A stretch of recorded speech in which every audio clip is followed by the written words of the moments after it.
Saya mohon maaf. Wallahul muwaffiq ila aqwamit thoriq. Wassalamualaikum warahmatullahi wabarakatuh. Waalaikumsalam warahmatullahi wabarakatuh. Prof. Darmadi, silakan andalan kita.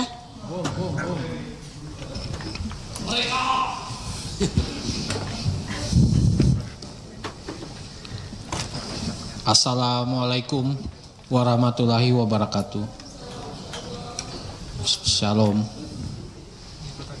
Yang terhormat Profesor Anggia, Profesor Eko, Profesor Adi, Profesor Nurdin Halid, dan Profesor Andre, dan teman-teman dari Pertamina dan jajarannya.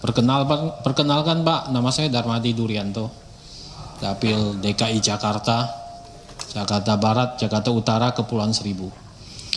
Yang pertama Pak, saya apresiasi saat Bapak minta maaf. Saya nonton habis Pak, pidato Bapak. Kemudian Bapak di situ ngomong soal pembenahan. Saya juga senang Pak. Gitu. Saya nggak masuk detail hari ini karena sudah banyak tadi kapoksi saya, bos saya itu Pak Mufti Anam sudah nyampaikan detail habis. Tapi sebetulnya ke depan ini, yang saya tunggu-tunggu ini, yang Bapak harus jelaskan, itu pembenahannya seperti apa? Kayaknya ini kan sudah menggetarkan tadi, kasus Pertamina ini. Ya. Menyeret banyak nama, sampai nama saya aja masuk-masuk loh Pak. Di kotak itu. Ya, mencengkram. Pak, 10 tahun di DPR Pak, saya nggak pernah ke kantor Pertamina Pak. Tahu di mana saja lokasinya nggak tahu Pak. Ngajak di luar ketemu aja orang Pertamina nggak pernah Pak. Bisa dicek CCTV. Nggak pernah Pak. Yang saya tahu cuma Tio ini, Tio. Pak Tio. Sekper atau apa? Kayaknya Korsek sering di DPR ini ketemu. Jadi tahu-tahu masuk tuh nama Pak. Ya. Ada gambarnya lagi ditaruh. Itu nggak tahu buzzer mana, buzzer Pertamina atau apa itu. Ya. Pakai peci. Hari pertama saya memang sudah ngomong pembentukan panja Pertamina di Kompas Live TV. Kenapa saya ngomong begitu Pak? Supaya Bapak diberi kesempatan untuk kasih keterangan sebenar-benarnya di DPR ini. Mari kita berantas. Gitu. Nah sampai sekarang saya nggak tahu sebetulnya strategi pembenahannya Bapak itu apa. Pembaharuan kah? Recycle kah? Ganti pemain kah? Itu nggak ada Pak. Saya percaya Pak Simon Pak, orangnya baik. Simon tuh artinya suka mendengarkan. Ya, betul kan? Aloysius itu orang yang suka peduli dan kasih sayang. Simon Aloysius jelas. Pendengar yang penuh kasih sayang. Jadi orangnya saya yakin dari nurani dan naluri saya bahwa Bapak ini orang benar. Gitu. Tapi yang saya tunggu ini sekarang langkah pembenahan. Saya nggak bisa nyalain Bapak. Karena Bapak baru masuk jadi dirut. Tapi gebrakan Bapak ini ditunggu Pak. Saya waktu pertama saya udah ngomong, Bapak masuk sarang mafia. Dulu setiap kali RDP Laker selalu saya serang tuh Riva soal mafia gas. Saya pertanyakan itu Pak, di dalamnya mafia gas. Ini dapat Ega ini. Ini penguasa gas. LPG 3 kilo. Khusus itu.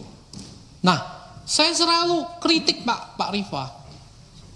Maka hari pertama saya udah ngomong, Pak, ini ruwet nih Pertamina. Betul ruwet ini. Banyak mafianya di dalam. Betul banyak mafianya di dalam.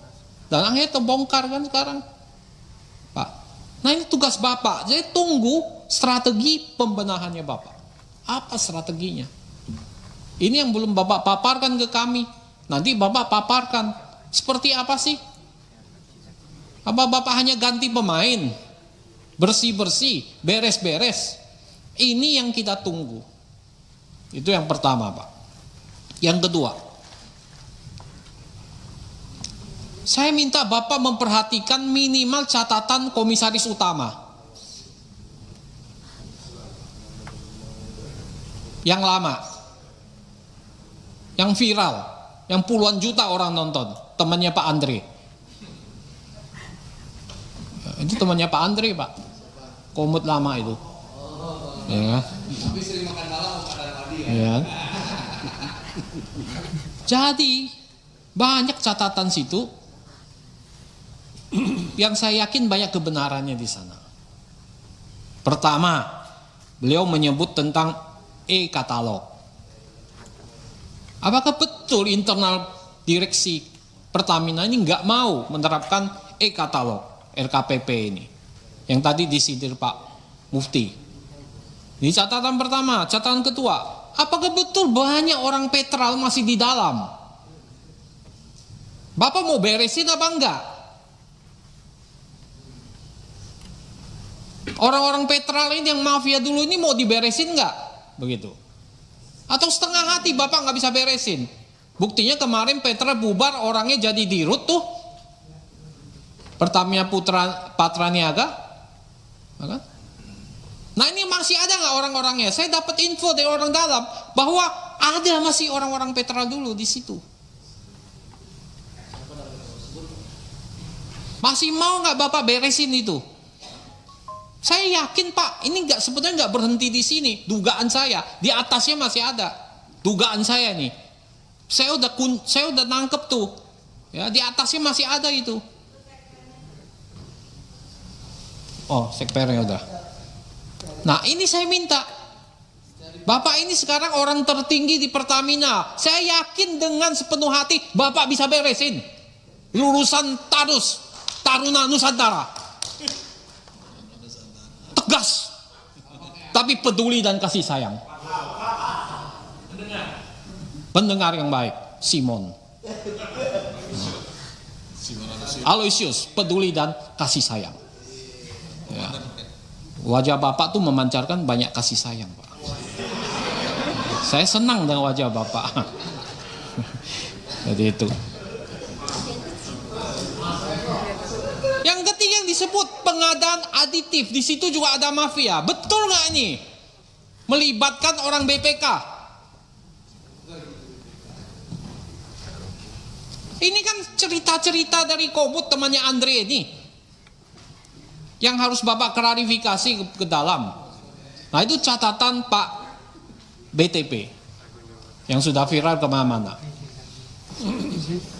Yang ketiga adalah saya punya 5 poin Pak, mohon jangan dipotong Pak. Soal tuntutan monopoli oleh KPPU, nanti Bapak jawab. Karena non subsidi itu dimonopoli oleh Pertamina, ya, melanggar pasal 17 Undang-Undang Praktik Monopoli dan Persaingan Usaha Tidak Sehat. Ini lagi jalan nih selidik. Apakah betul Pak? Bapak jual dengan margin super normal profit, excessive profit 10 kali lipat. Non subsidi. Nanti Bapak jelaskan, itu menjadi isu. Yang keempat Pak, ada aspirasi dari konstituen yang melakukan pelaku industri. Yang merupakan pelaku industri Pak. Ini udah sering juga saya lakukan, ya, bahwa kemarin harga gas industri itu kan naik Pak, dari 6,5 menjadi 7 US dollar. Ya. Tetapi itu Januari sampai Maret ini kuotanya hanya 40-50% kan Pak. Selebihnya dikenain surcharge. Berapa Pak? PGN itu 16,77 US Pak.